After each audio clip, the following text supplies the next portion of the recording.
de la vie, Enzo Bordonaro. Nous sommes en compagnie de Monseigneur Jean Cocrols, qui est l'évêque vicaire chargé de toute la région bruxelloise, ce qu'on appelle le vicariat de Bruxelles. Bonjour Monseigneur. Bonjour. Alors Monseigneur, c'est une tradition, vers la fin du mois de février, début mars, ça dépend un peu comment ça se met. Vous accueillez à la cathédrale tous ceux qui, pendant la nuit pascale, dans différentes paroisses, différentes communautés, vont être baptisés, confirmés, recevoir la première communion, parce que ce sont des adultes. Ce catéchuménat des adultes, Monseigneur, quand on voit les photos, vous êtes content de les rencontrer. Je suis content de les rencontrer en m'inscrivant dans la grande tradition de l'Église qui est de recevoir les catéchumènes le premier dimanche de carême. C'est là que l'évêque fait ce qu'on appelle l'appel décisif. J'appelle, par leur prénom, tous ceux qui, en tant qu'adultes, demandent le baptême, et en faisant un pas en avant, en disant « oui, je le veux », ils vont se préparer pendant ce carême à recevoir le baptême la nuit de Pâques. Et c'est une grande joie pour l'Église, et j'essaie d'exprimer la joie de l'Église. Oui, parce que vous les recevez chacun individuellement, en fait. Alors, la semaine qui précède l'appel décisif, qui est une liturgie, je m'efforce de les rencontrer chacun individuellement avec leurs accompagnateurs. Alors, on pourrait croire que, tiens, tout compte fait, c'est quand même bien quand tout le monde baptise les enfants petits, et cette petite centaine, parce que ça dépend un peu d'une année à l'autre, d'adultes qui viennent demander le baptême, ça fait un peu tâche, mais c'est pas comme ça qu'on doit penser, Monseigneur. Pas du tout, je dirais au contraire. La demande de baptême en tant qu'adulte est un choix bien pensé, bien réfléchi, audacieux parfois, quand il s'agit de quitter une autre tradition religieuse. En fait, la question du baptême des petits-enfants est une question extrêmement controversée dans l'Église depuis plus de 15 siècles. Donc ce n'est pas avec une émission qu'on va parvenir à résoudre cette controverse.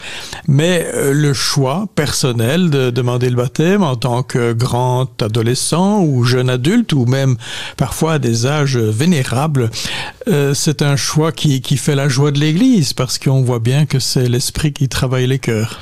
Mais quand on vous voit dans cette célébration, et notamment quand vous rencontrez ces gens, il y a vraiment de tout. Enfin, je veux dire, il y a des gens de toutes les origines. Donc ça veut dire chacun a trouvé Dieu et le Seigneur à sa manière? À sa manière, et c'est le propre de la catholicité de l'Église. Il y a vraiment un peu de tout. Et chacun trouve une source différente. Je suis quand même frappé qu'il y a des lignes de force, des constantes. Et en particulier, ce qui m'a frappé plusieurs années de suite, c'est qu'une personne demande le baptême ayant, dans une période de crise, grave crise personnelle ou de souffrance, de deuil en famille, rencontrer un frère et une sœur qui, au nom de l'Évangile, venaient à leur rencontre. Je pense que le service d'autrui permet à certains de découvrir l'Évangile.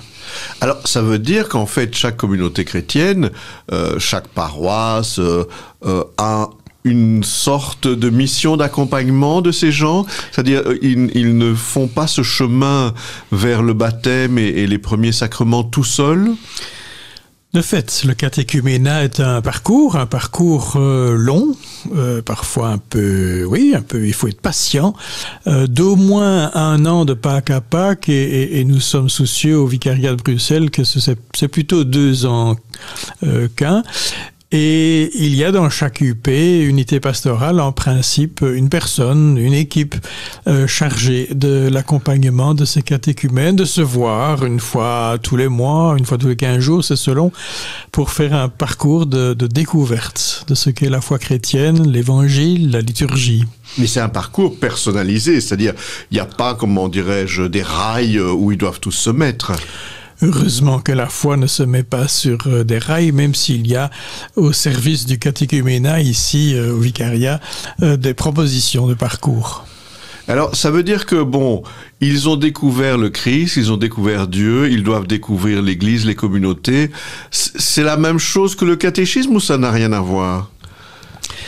Ça se rapproche au sens où il ne s'agit pas d'abord d'un savoir. C'est sûr qu'il y a des notions à comprendre, à goûter, mais c'est surtout un savoir-être, découvrir au-delà de certaines notions, de découvrir une foi vivante au sein d'une église vivante.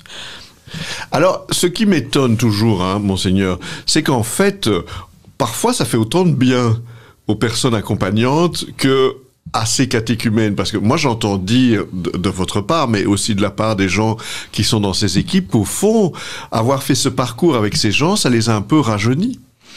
Ça me semble évident que c'est un échange de dons, qu'il n'y a pas un one-way pour le dire en anglais, et que les accompagnateurs et moi-même, en recevant les catéchumènes, nous sommes confortés dans notre foi, nous sommes nourris, nous sommes boostés, si je puis dire.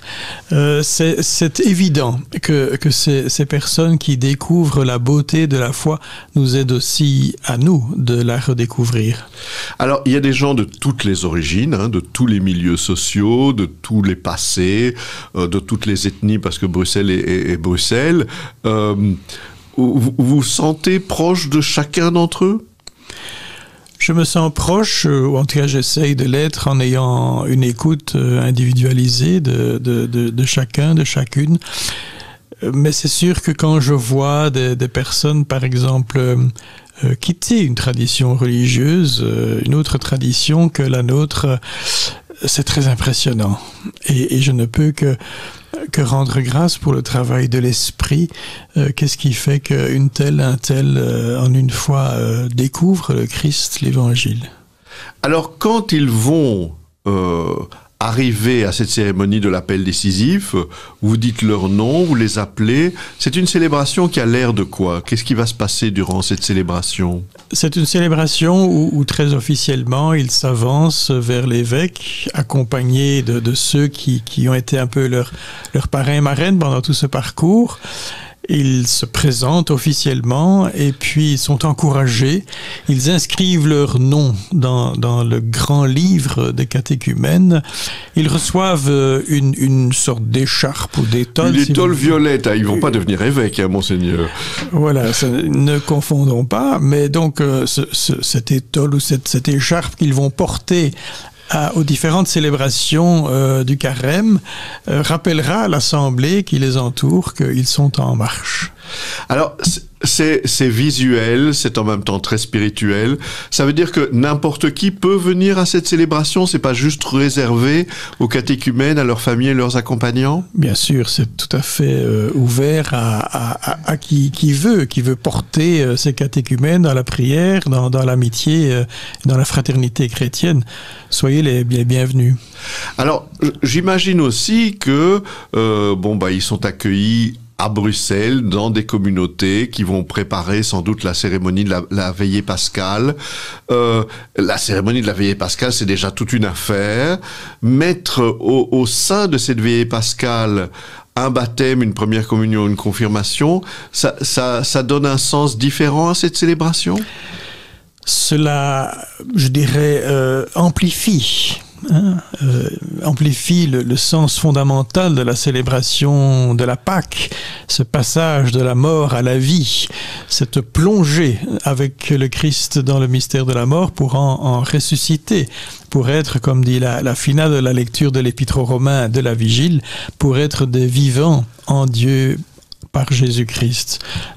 Ce passage est signifié sacramentellement par le baptême, et la grande tradition de l'Église veut que c'est précisément à cette nuit-là, et au début uniquement à cette nuit-là, que les nouveaux chrétiens étaient baptisés. Oui, donc quelque part aussi, ça a l'air d'être nouveau, mais en fait, c'est un retour à des traditions très anciennes.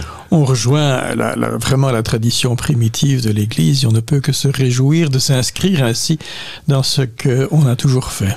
Alors, ces gens qui sont, je dirais, nouveaux, ils sont nouveaux, en même temps, qu'est-ce qu'ils apportent aux communautés chrétiennes ?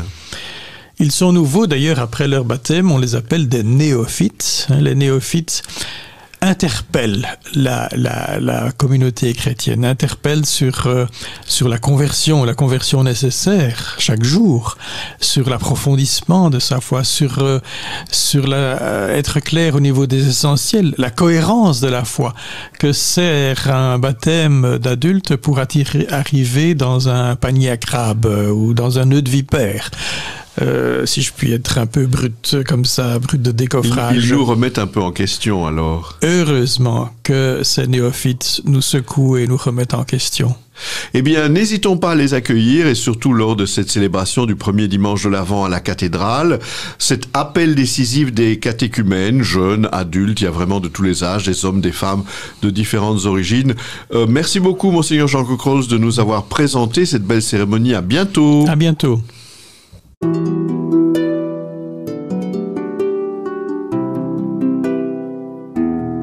Au fil de la vie, Enzo Bordonaro. RCF est une radio de proximité. Votre radio locale vit grâce à vos dons. Soutenez votre radio. Faites un don en ligne sur rcf.be. Radio Don RCF, la joie de donner.